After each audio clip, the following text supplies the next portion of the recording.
क्या? तुम्हें पता है? मुझे कुछ भी नहीं पता यार। जो भी बात करनी है साफ साफ बोलो। देखा था मैंने। क्या देखा था? वो जो उस लड़की के लिए तुम्हारे अंदर सिंपैथी जाग रही थी जब वो गिरी थी। आखिर चल क्या रहा है तुम दोनों के दरमियान? फिर से नहीं यार। मुझे ये बताओ कि उस लड़की को इस तरह से गिराने का मकसद क्या था तुम्हारा? देखा फिर से। Soya, you need to grow up, seriously.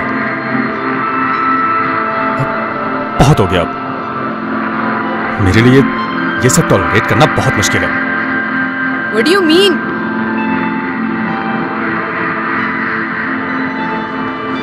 समझते क्या हो तुम अपने आप को? मिस्टर जरक, सबसे ऊंची हस्ती। सब नीचे आते हैं ना तुम्हारे। बहुत प्राउड फील करते हो ना तुम अपने अमीर होने पर। किसी की भी इज्जत के साथ खेल लेते हो। इतनी सी भी इंसानियत एहसास नाम की चीज है तुम में? Oh hello, easy. हाँ, दिमाग तो ठीक है तुम्हारा? क्या बकवास किए जा रही हो? इतनी हिम्मत है ना तुम में तो ये छुप के पैसे देने की क्या जरूरत थी? सबके सामने दो ना, और सबको पता हो ना कि हाँ मैं एक छोटे घर की लड़की हूँ और इन पैसों से तुम मेरी फीलिंग्स के साथ कुछ भी कर सकते हो। लिसन, तुम ये क्या बकवास कर रही हो? मुझे कुछ भी समझ नहीं आ रहा। ये लो तुम्हारे पैसे